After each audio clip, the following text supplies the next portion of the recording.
Good morning, everybody.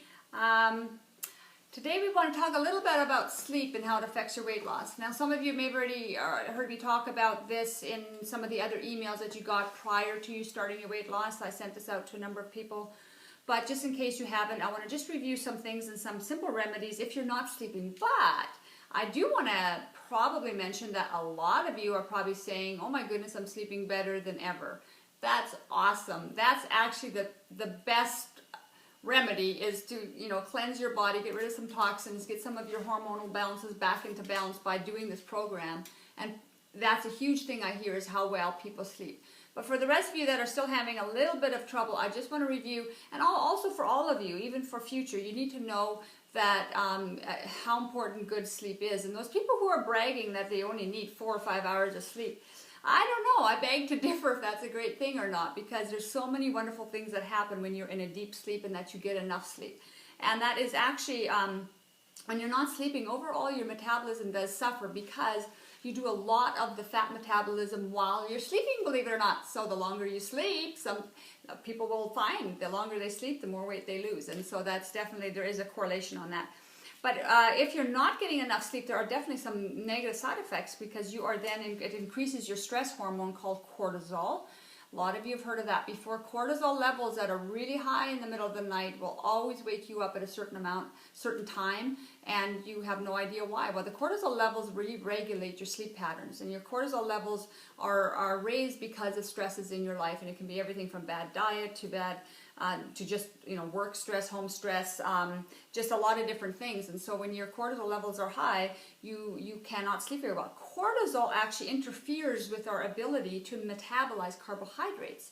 So when you're off this program and you're putting some of the other foods back in, if your body allows those, you will then notice that you can gain weight quite easily if you're not sleeping because you can't metabolize your carbohydrates properly, and that's a big thing if you start storing fat instead of burning fat. And the easiest and the free way, of course, to lower cortisol is to get sleep. So let's talk a little bit about that. Also, when you do fall asleep, your first 30 to 70 minutes of sleeping is when you have the biggest surge of natural human growth hormone, HGH. And that's the nickname, the youth hormone, but it's also the king of fat burning hormone. So that's why you want to get a good sleep and you want to stay asleep so the human growth hormone can do what it is supposed to do. But here's a really interesting side note. We talked about insulin being the king of fat storing.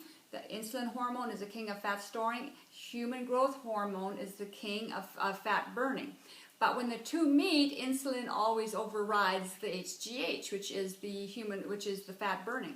So if you go to sleep and you eat something with high in carbohydrate just before you go to bed, your insulin level will, bar none, it will always go up. And so there you have just negated the ability for the HGH to burn fat. So now you're storing it instead of burning. Kind of funny, huh?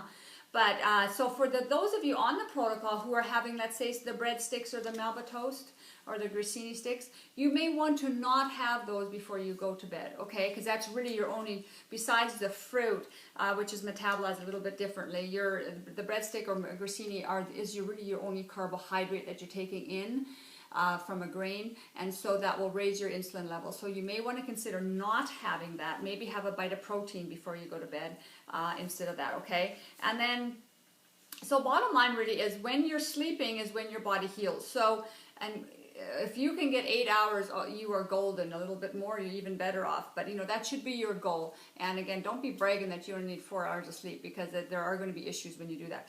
So, like I've mentioned in a prior video, some of the easy recommendations for you is magnesium, and these are on your email here. Also, I'll have them listed with the pictures. Magnesium glycinate, about 800 milligrams of that an hour before you go to bed, is a wonderful muscle relaxant, and that's why people do very well with bowel movements with that too. It just relaxes them more, okay? And then another one is, and all of these affect neurotransmitters and serotonin in your brain, and serotonin is necessary for melatonin, which is your sleep hormone. I won't get deep into that, but I just want you to know there's science behind this, why these things work. The other one is GABA, which is known as nature's natural Valium. And what GABA does is it's a neurotransmitter that turns off the chatter in your brain when you're trying to fall asleep. So for some people, they just have a lot going on in their mind.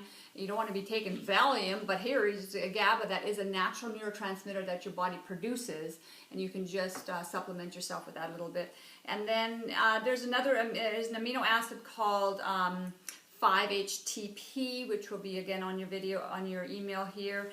And it's a tryptophan that actually increases serotonin, that increases melatonin. And I know a lot of you have seen melatonin tablets on your drug the health food stores and stuff, but it's a nice way is to increase your natural ability to have that. And then the other thing is some people, especially only women may notice that, but perhaps if you're around every morning at 3 or 4 o'clock you're waking up and you can't fall back asleep, generally that's some issues with some progesterone estrogen imbalance. And so a wonderful product for that can be the Progest by Amaretta, and again I have that on the email you can take a look at. For some women it's a lifesaver, just a little bit of that calms them right down. There's some other really good brands, but you can just give yourself a little bit, because at this point once you're past 35 your progesterone levels do go down quite a bit, and just adding a little bit something like this can just even you out.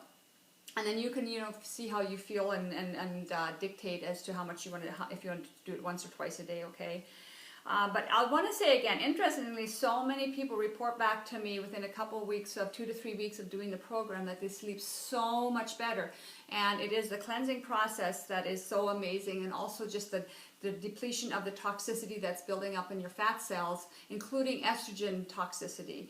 And that's a huge issue, and I won't get into it right now, but it's big. When you get rid of old estrogen that's just stuck in your cells, you become less estrogen dominant, which is very important on a health note. And then of course sleep apnea. I mean, for those of you who have sleep apnea, you will notice for sure that as you lose weight, that sleep apnea would decrease greatly. But when you have the extra weight around your chest and your neck and stuff, you will end up with sleep apnea. That's when you stop breathing, can you believe it or not, when you're sleeping. So that's obviously you're not going to get a good night's sleep if you're doing that.